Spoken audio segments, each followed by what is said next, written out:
কাল কেটে গিয়েছে রথ 2026। যদিও এই ভিডিওটা আমার আগেই দেওয়ার কথা ছিল, কিন্তু কিছু টেকনিক্যাল রিজনের জন্য আমি দিয়ে উঠতে পারিনি। আজ কথা বলবো রথের বিষয়ে। জানা থাক, রথ আগে হোক বা পরে, প্রতি বছর তো পালিতই হয়। রথযাত্রা আসলে মহাপ্রভুর মাসির বাড়িতে যাওয়ার অনুষ্ঠান, যেটা আষাঢ় মাসের শুক্লপক্ষের দ্বিতীয়া তিথিতে হয়। রথযাত্রা কি যদি বলতে হয় তাহলে আমি বলবো ওনার এই যে দেখো, এটার যদি আমি মাইথোলজিক্যাল দিকটা নিয়ে আলোচনা করি তাহলে তার জন্য একটা সেপারেট ভিডিও বানাতে হবে, যেটা আমি পরে নিশ্চয়ই বানাবো।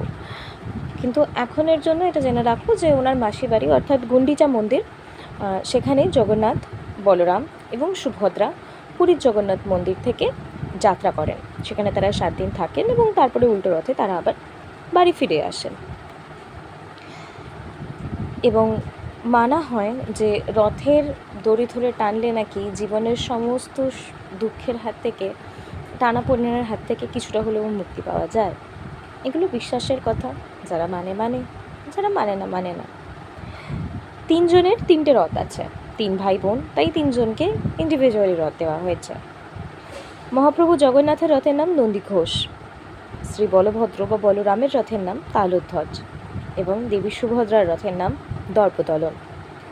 নন্দীঘোষের রং হলুদ এবং লাল হয়, এদিকে তালধ্বজের রং আবার লাল সবুজ, দর্পদলনের রং হলুদ ও কালো। কাজেই তোমাদের জানা থাকলে তোমরা নিঃসন্দেহে চিনতে পারবে কোন রথটি কার, প্রভুদের মুখ না দেখেই। জগন্নাথের রথের অনুমান উচ্চতা 45 ফুটের কাছাকাছি, তালধ্বজেরও প্রায় তাই, 44-45, এবং দর্পদলন উচ্চতায় সামান্য ছোট এদের থেকে, 42 থেকে 43 দশমিক সামথিং। নন্দীঘোষের রথের চাকা 16টি, অন দি আদার হ্যান্ড তালধ্বজের 14টি এবং দর্পদলনের 12টি। কাজেই বোঝাই যাচ্ছে প্রত্যেকের আলাদা আলাদা অনুপাতে রথ তৈরি করা হয়েছে। কিন্তু একটা মিল সবার মধ্যেই দেখা যায়, সেটা হচ্ছে এই রথগুলিকে টেনে নিয়ে যায় 4টে ঘোড়া, যদিও এদের আলাদা আলাদা নাম আছে।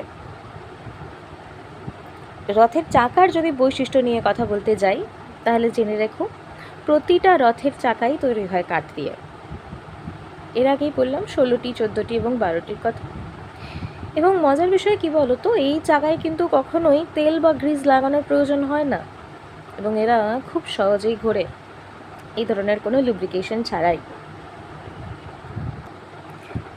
জগন্নাথ, বলরাম এবং সুভদ্রা দেবীর বিগ্রহ কাঠের তৈরি হয়। মতান্তরে আছে দারুব্রহ্মা এবং নিমকাঠ দুটোই।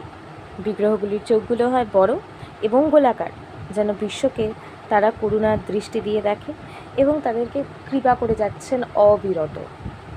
নির্দিষ্ট সময় পর পর নবকলেবর অনুষ্ঠানের মাধ্যমে নতুন বিগ্রহ অনুষ্ঠিত করা হয়।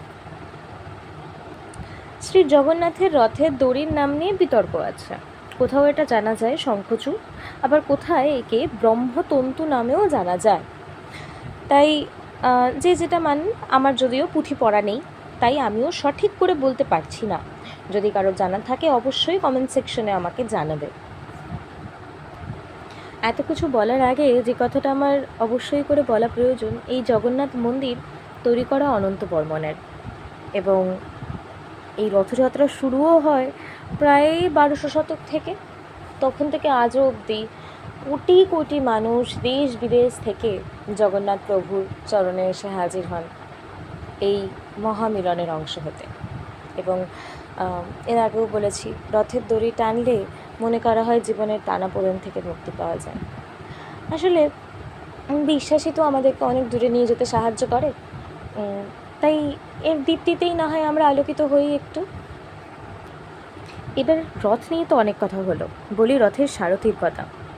দর্পদলন বা দেবী সুভদ্রার রথের সারথি হলেন শ্রী অর্জুন, তালধ্বজ বা বলরামের রথের সারথি হলেন মাতলি এবং নন্দীঘোষ বা আমাদের শ্রী জগন্নাথের রথের সারথি হলেন দারু। এদের প্রত্যেকের রথের মাথার ওপর একটি করে পতাকা আছে। এই পতাকাগুলোরও কিন্তু বিশেষ নাম রয়েছে। শেষ থেকেই শুরু করি। জগন্নাথ দেবের রথের পতাকার নাম ত্রৈলোক্য মোহিনী, তালধ্বজের রথের পতাকার নাম উন্মানী এবং দর্পদলনের নাদীশ্বর। এই সমস্ত কিছু নিয়ে রথ শুধু একটা অনুষ্ঠান নয়, এ যেন ভক্তদের ভক্তির, মানবতার এক মহামিলন। প্রতি বছর আষাঢ় শুরুর দ্বিতীয়া তিথিতে এই উৎসব পালিত হয় এবং মানুষের মনে জাগিয়ে দিয়ে যায় আবার এক আশ্বাস যে প্রভু আমাদের মধ্যেই আছেন, আমরা কেউ তার থেকে আলাদা নই। আশা করব ভিডিওটা তোমাদের ভালো লেগেছে। যদি ভালো লেগে থাকে, জানি আমি একটু ইরেগুলার, বোধহয় একটু বেশি, কিন্তু সাবস্ক্রিপশনটুকু করে দিও প্লিজ, তাহলে হয়তো রেগুলারিটি আমি বজায় রাখতে আরও বেশি উদ্ভূত হব। Thank you so much.